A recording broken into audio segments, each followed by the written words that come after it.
Hello, everybody. I am Conquering History Games, and welcome to a new game on the channel, or at least a new game in terms of it being a pre-recorded series rather than a live stream. This is the Battle for Wesnoth. For those of you who don't know, this is a game that is turn-based on a hexagonal board where you play through this fantasy world. It's a made-up fantasy world in the same style as the Lord of the Rings novels or The Wheel of Time, A Song of Ice and Fire, things like that. And it's a really interesting game that I'm not going to talk about too much while we're here on the starting menu. And I used to live stream it a fair amount on the channel, or as you all know, I basically don't live stream anymore because I got it's just basically what not too many people could view it when they wanted to view it, and they were often saying how they'd have trouble searching it afterwards. So I just thought I'd start pre-recording some things. Now, without getting too much into the details of the game, although actually I think I already did a video once where I explained how the game works. I might try to find that and link that in the description, but without getting into too much detail, one of the hallmarks of this game is that there is a randomization element when you and the enemies fight each other. So, for example, if you have a bowman and you order him to shoot at an enemy soldier, he might have a 70% hit rate. So, if you shoot 10 times, 7 of them will hit. And that has always been the part of the game that I've enjoyed the least, but it's just sort of one of those things that you have to plan around, the random element of it. However, the moment where, because I used to play this game a ton years ago, the moment where I put the game down for years was I was going through the longest campaign in the series, and I missed something like 17 of 20 shots at a really crucial point, and I had high accuracy that was allegedly supposed to be there. And I just got so mad about it, and I would look online, and a lot of people were talking about how they'd just start to save scum because they'd get so frustrated by that, and I really didn't like that idea. So I ended up finding a mod that takes away the random element, but it is still balanced, and I'll show you how basically it's if something has a 70% accuracy, it'll then instead do 70% of the damage that it normally would, if that makes sense. So it averages out in a similar way, so you do still have to take into account accuracy things because it's going to determine the strength of how you hit and how you get hit. And I think it was just a massive improvement to the game, and it's fantastic. So I had thought that I had put up last year some campaigns, some pre-recorded videos of me playing through this, but I couldn't find them when I was searching online, and I couldn't even find them going through my own YouTube studio. So I guess those must have just been live streams that I was imagining. So what we're going to do is we're going to be starting a campaign here today, and hopefully I can finish it before the end of the year. So we're going to be going for a shorter one. So right here, this is the Tale of Two Brothers. It's a really short. Oh, look at that. You can search campaigns. So as you can see, there's quite a few campaigns here. This is a fantasy world that has humans and dwarves. There's orcs. There's mer people and different things like that. Lots of interesting stuff here. A Tale of Two Brothers is basically the tutorial one. Then there's the Southgard, which is also... this is the one designed to be the intro to Wesnoth. I think they did the Tale of Two Brothers later. Because this is a game that's constantly been getting updates, getting patches and things like that. But what we're going to do is we're going to go into the Orcish Incursion, which is a bit of a shorter one, as opposed to something like Heir to the Throne, which is 23 scenarios long. I think that is the still longest one in the game. Rise of Wesnoth's pretty long. Yeah, most of these are double digits once you get past Heir to the Throne, but the 23 scenarios of Heir to the Throne, it's very difficult. Anyway, so we're going to be playing as an elf. As you can see here, modifications, we've got the no randomness mod on. Defend the forests of the elves against the first orcs to reach the great continent, learning valuable tactics as you do. So we're going to be playing as, I believe his name is Orcish. And anyway, you guys will pick up how the game works pretty quickly. We're just going to do Lord difficulty. I'm just kind of dipping my toe back into the game, and we'll go from there. So, that always likes to open with these little intro things. The arrival of humans and orcs caused turmoil among the nations of the great continent. Elves, previously in uneasy balance with dwarves and others, had for centuries fought nothing more than the occasional skirmish. They were to find themselves facing conflicts of a long-forgotten intensity. Their first encounter with the newcomers went less well than either side might have wished. But humans, though crude and brash, at least had in them a creative spark which elves could recognize as akin to their own nature. Orcs seemed completely alien. For some years after Haldric's people landed, orcs remained scarce more than a rumor to trouble the green fastness of the elves. They remained so until the day that an elvish noble of ancient line, Erlornas by name, faced an enemy unlike any he had ever met before. The orcs were first sighted from the north marches of the great forest of Westmere. Defend the forest. My lord, a party of aliens has made camp to the north and lays waste to the forest. Our scouts believe it is a band of orcs. Orcs? Seems unlikely. The human king, Haldric, crushed them when they landed on these shores. Since then they've been no more than boogie mothers used to scare the children. Probably supposed to say boogie monsters. By the way, there is an overarching lore that they have made in this game across the various scenarios. Some of them actually go into, like, if you consider the Heir to the Throne, which is sort of the main campaign, if you consider that the present, so to speak, they do go like centuries before and after that. Hold on a second, I got my cat scratching something. Come on in. My cat Caesar wanted to get in because even when I'm by myself, I close the door. What do you mean, even when I'm by myself? I typically close the door because the walls are kind of thin when I'm recording in the office because I'm in an apartment complex. So this is early on in the overall timeline because it's when the orcs are arriving to the shores of the Great Continent. Anyway, moving on. So it seems, my lord, yet there is a band of them in the north cutting down healthy trees by the dozen and making great fires from the wood. They trample the greensward into mud and do not even bury their foul dung. I believe I can smell the stench even here. So the grim tales of them prove true. They must not be allowed to continue. We must banish this blight from our forests. I shall marshal the wardens and drive them off. The council needs to hear of this. Take the message and return with reinforcements, for there might be more of them. Yes, my lord. And he goes away. Or he's going away. So, defend the forest, pretty straightforward conditions. If I remember correctly, every single one of these is a 24 turn thing, so if you don't win by the time the 24 turns are up, you lose, as it says there. Also, your main character can't die because he is, he's the main character. You need him for the story. And we must just defeat Urguha. So this is interesting. This kind of shows that it's a sort of a rookie level thing. For the victory, all we have to do is kill their leader, so we could have 1 million orcs on the screen as long as the leader is dead. Gold carryover, this could be really important. You start with a set amount of gold in every scenario. For example, we have 150 here.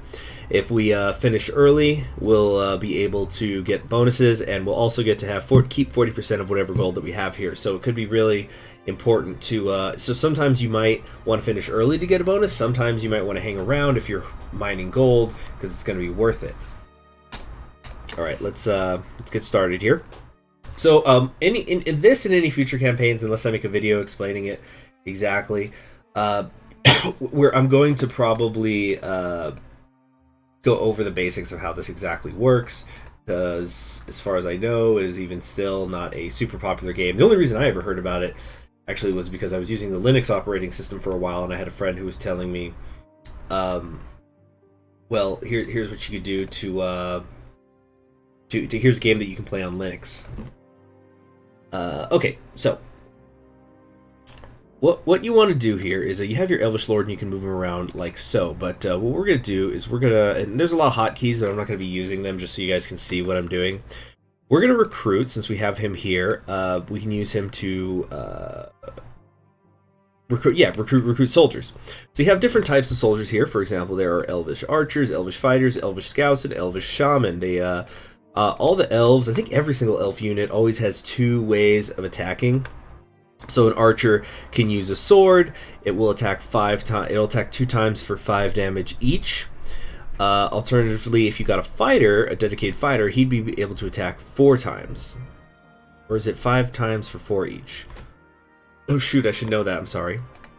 And you can get a lot more details. There is you can spend all day just kind of running around here in the wiki and looking at different things, learning about what the Age of Heroes is, the factions of drakes and stuff like that.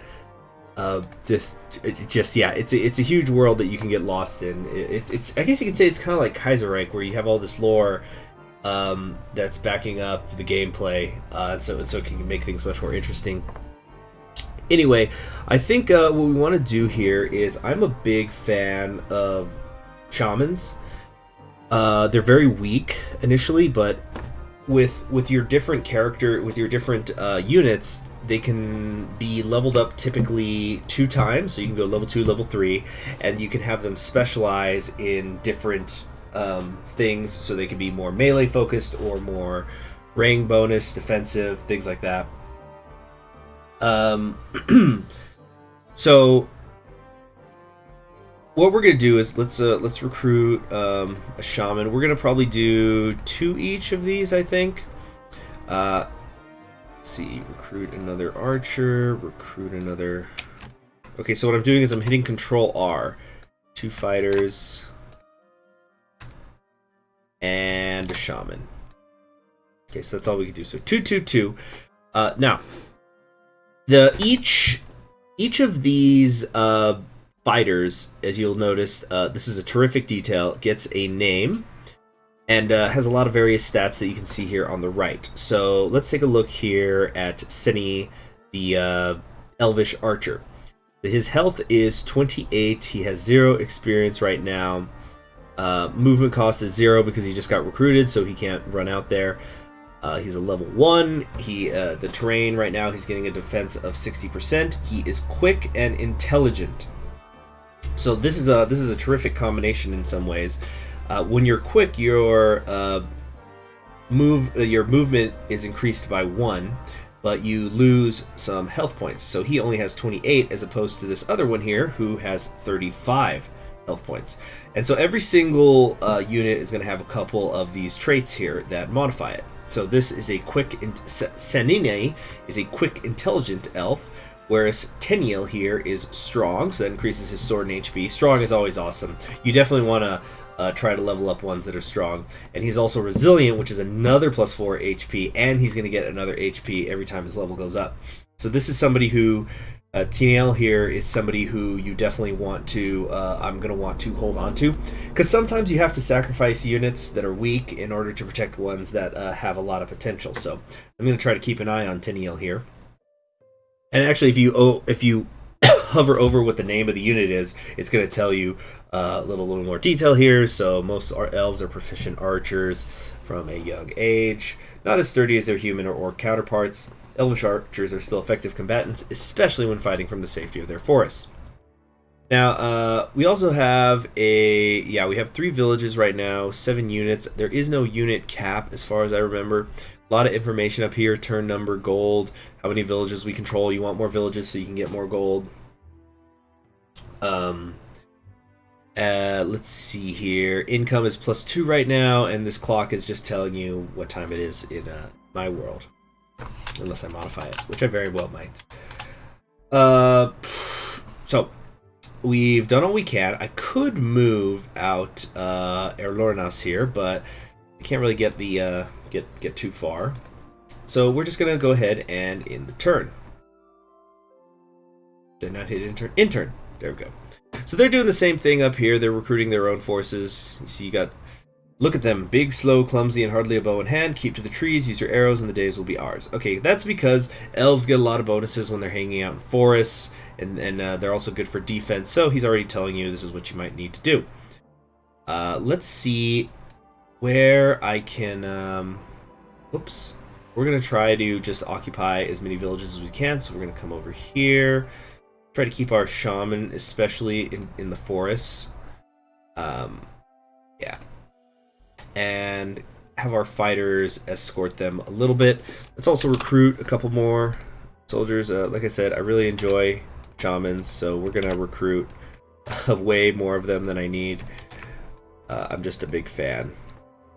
And that's it. Our money's gone. Time for us to move out. Okay, our turn. Let's See, all right, now they are beginning to isolate themselves, or at least, well, maybe not. Nope. Kind of looks like they're concentrating. This guy's gonna go out to this village. It looks like. All right, we got one village.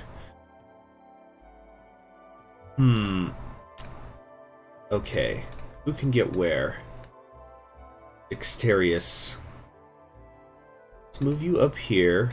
We'll put the shaman in behind to cover him. You want to get a little bit of a zigzag. Admittedly, I'm not a complete expert in this game. It's going to take me some time to get good again, so to speak.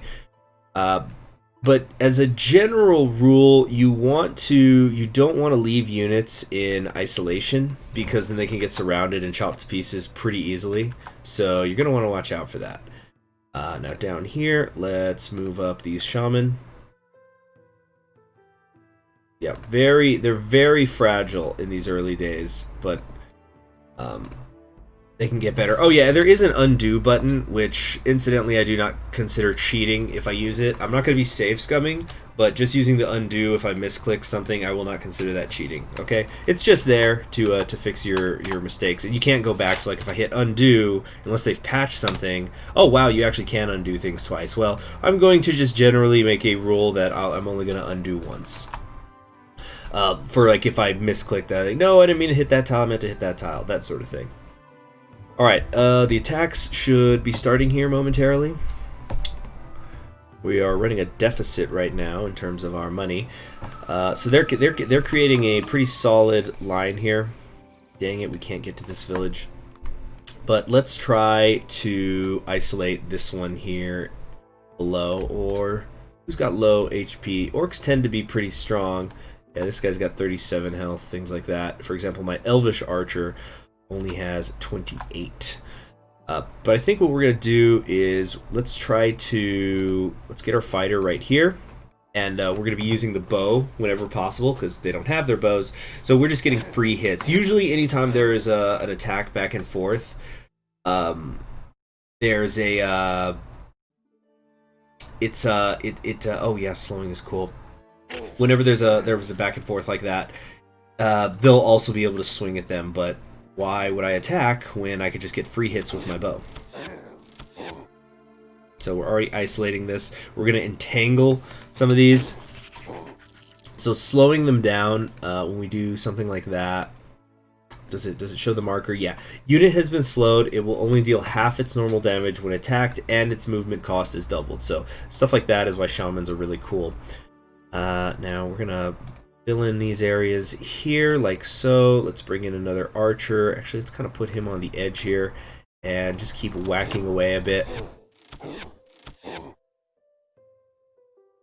We have our fairy fire. You do want to spend some time, of course you don't want your guys to die, but the way that you prevent them from dying is you just need to I could hit him with my staff, but it's not free hits, so the way that you prevent them from dying is you gotta level them up a little bit.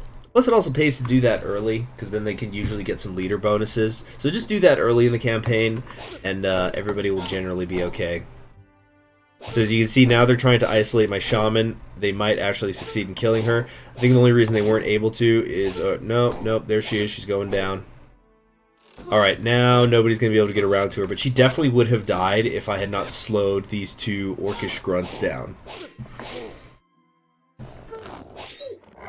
So this is where the villages are going to come in. You see this Elvish Archer has been beaten up pretty bad, so we're going to try to move him back into the village so he can heal. You'll get healed for 8 hit points every turn.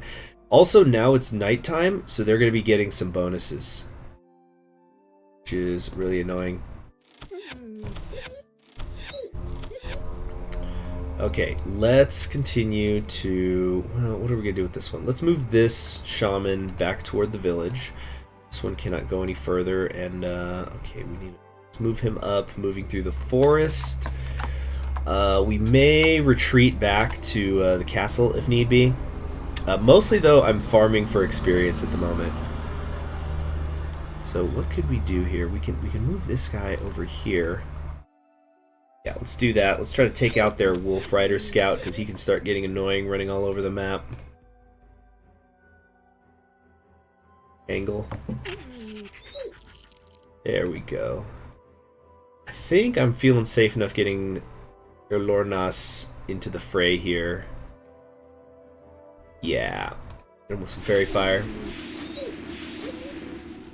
Okay, cool. So that one's gonna go down soon.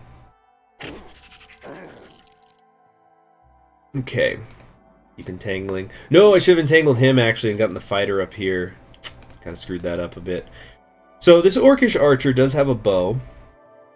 So I think we do not even want to engage with him. But I think we kind of have to. So since he's got the bow and that's what he's meant to do, we're actually going to go at him with the sword. So you see, because of the 50% damage, even though each one of his swings is supposed to do 6 damage, it's only doing 3. So it's pretty simple to understand.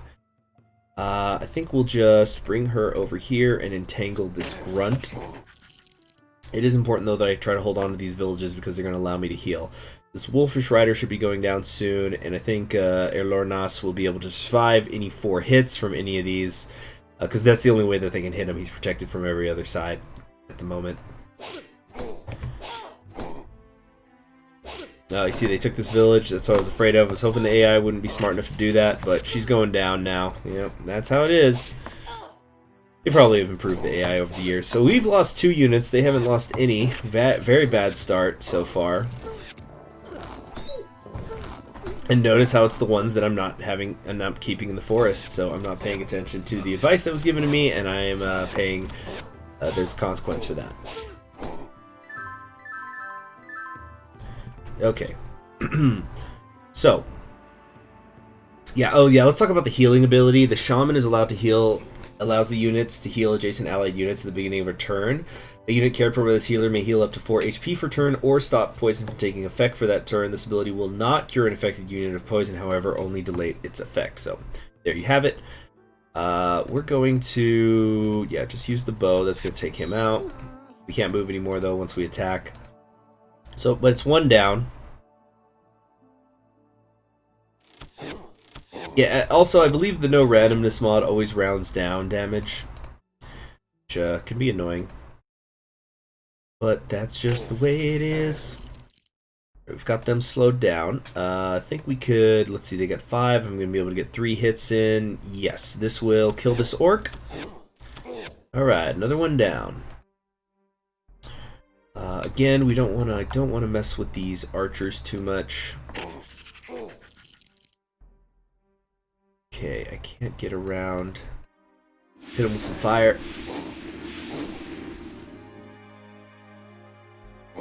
Okay. He's down to 10 damage. Nobody else can move, but we've got everybody except for this fighter who is not really going to be able to get to hit too much in the forests. I don't want him to leave the village, but I think I need him to.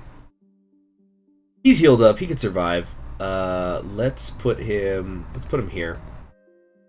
And we're going to have him use the sword as well. So now my shaman is even safer. Okay. I think it's, what's the action? Hold on a sec. Yeah, next unit is N, so just, if you hear any clacking, I'm probably just hitting N a couple of times, making sure that I've got everybody accounted for in terms of their movements. So you see this is only doing 1 damage, as opposed to here, where the archer does 4 damage, because that's the strength of the bonus that the archers get in the forest. But we're gonna have to pull this fighter back.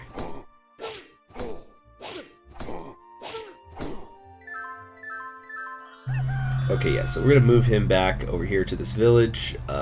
You can take out this Orcish grunt pretty easily. Excellent. We're gonna keep entangling this guy, keep him slowed, even though he's stuck in that. He's still in that village. He is relatively isolated now. Let's see here. I'm trying to see if I can time this out. Okay, we're actually going to hit him with the staff in order to get the kill, I think. Oh no, I miscalculated. Yep, he's got 1 HP left. Well, that just means that my leader can get him. And so, there you go, they got a little bit of XP off of that. But geez, I remember the XP building up faster than it is now. But already we're starting to isolate some of these orcs. Yeah, take some more free hits here. Okay, anybody else not moved? You're good where you're at. Alright, that's it. And I don't need to do this. I probably could have gone up here and quickly taken out Uruga with no trouble. Because that's all the mission calls for. Look at that, I have a wide open path to him, but right now we're farming XP. These archers are getting a little annoying. Oh yeah, heals, heals, heals. So who do we want? Who do we want to keep isolating? You know what? We gotta clear these villages out. So let's go to work on them. Not able to do much. I think one of these shaman will be able to take him out. Just barely.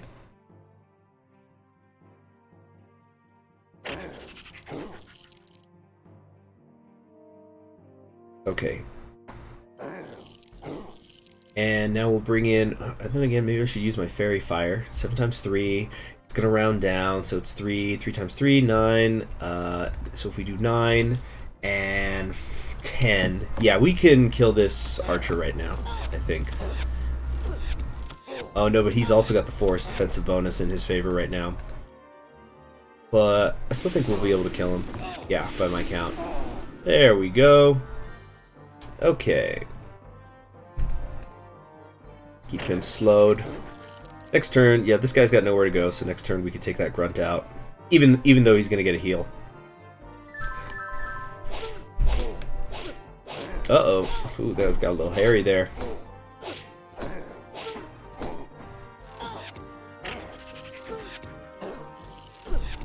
Hang in there now. Right, he's got 9. Just keep wearing him down. These Orcish grunts, they're very strong even at their level, even when they're on level 1.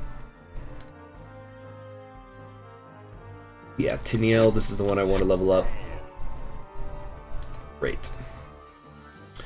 Okay, can anybody... No, we're just out of reach of this village. Quite annoying. Well, let's entangle this one. Go to work. I actually feel safe getting him out of the forest just so that there's no escape for this orc.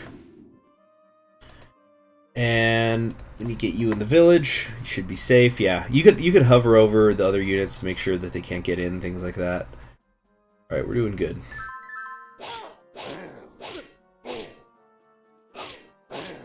Dude, come here, smacking him. Ah.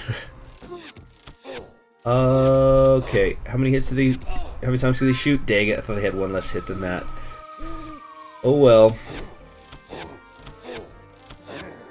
Okay, so a couple of these archers of mine can make it down south, but I think we need to instead focus on destroying this grunt.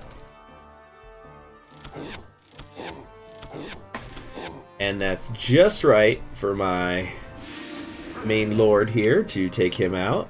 Great. Let's destroy this Orcish archer. Slow him down.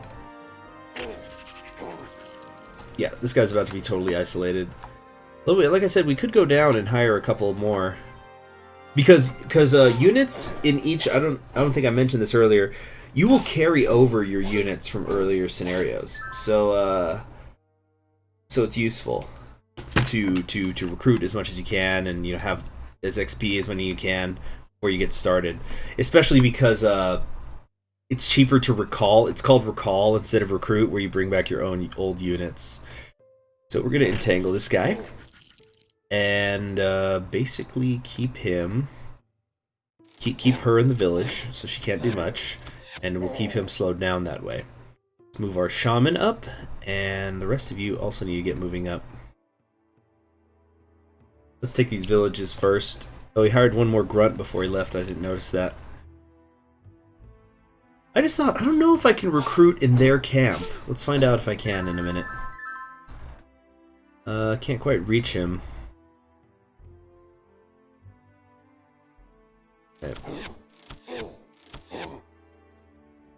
Okay. Move you up here, move you over there. Swing back down and get this village, and then you can heal. Okay. That's it. I think even sandwiched between these two, this bowman will be fine. Okay. He's gonna go try and recruit some more units. I can't imagine he's got enough money to do that. Wait, no. Come out and around.